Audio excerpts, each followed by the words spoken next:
While hot on the heels of Maruti Suzuki, now Mahindra has also declared a production cut at its car manufacturing plants in September.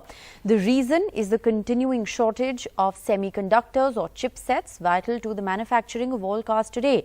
Mahindra says a shortage of supply will lead to a 7-day production shutdown across all lines, though the recently unveiled XUV 700's ramp-up will be protected from this development. Siddharth Patankar with the details. Siddharth? That's right. This is a very, very big development, of course, because we are finally seeing a sort of formal side of what has been a problem for quite some time now. You see, when it comes to this shortage, it really began when the pandemic began, and there were, of course, many reasons for that, which are pretty well documented. But the bigger point here is that where there was expected to be a sort of a ramp up of that chip supply starting this year, that didn't quite happen because the consumer durables industry is still the chief sort of consumer of these semiconductors. And of course, they're on two different generation cycles. Automakers still using previous generation chips in the cars. Most manufacturers of semiconductors trying to rush the orders on the new generation chips, which is where the big demand is from personal computers, laptops, tablets, and of course, smartphones. And that, of course, is something that saw a huge rise in demand thanks to the pandemic. Recovering from those sort of debacles has been a huge challenge for the auto sector.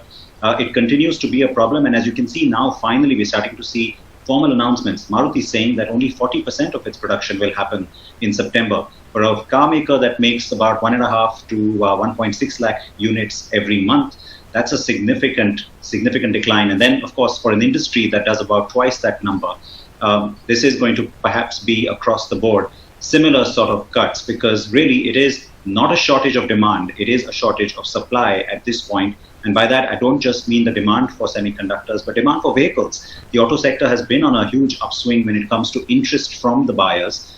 There are huge expectations from the festive season. So the timing of all of this is also not great, because this is supposed to be the bumper time for the auto sector, really, in terms of getting huge sales numbers in, big bookings. All of that could come to not a grinding halt, but certainly a huge slowdown. And for Mahindra in particular, sure, for now they are safeguarding the XUV 700, but huge anticipation around that product. In the case of Maruti, of course, a lot of its product lines will get affected.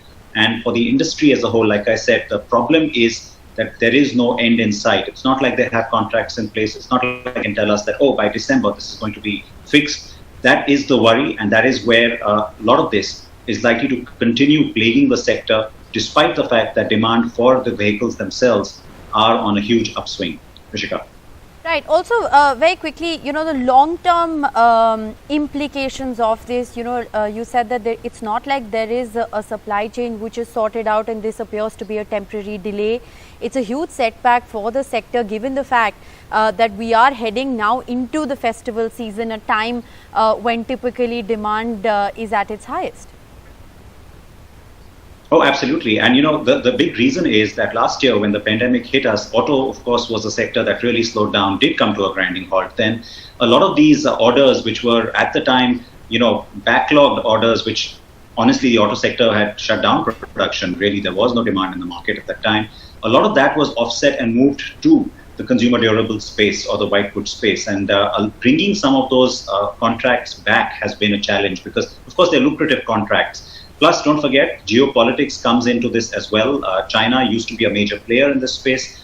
Thanks to what we've seen from the Trump administration as well as now the Biden administration in the US, there is a lot of restriction in terms of semiconductor manufacturing, even supply of raw materials to China and Chinese companies. That's, again, played a huge factor here, because it's not like you can say, all right, if I'm not getting my semiconductors from Taiwan or any of the other usual sources, let me go to China.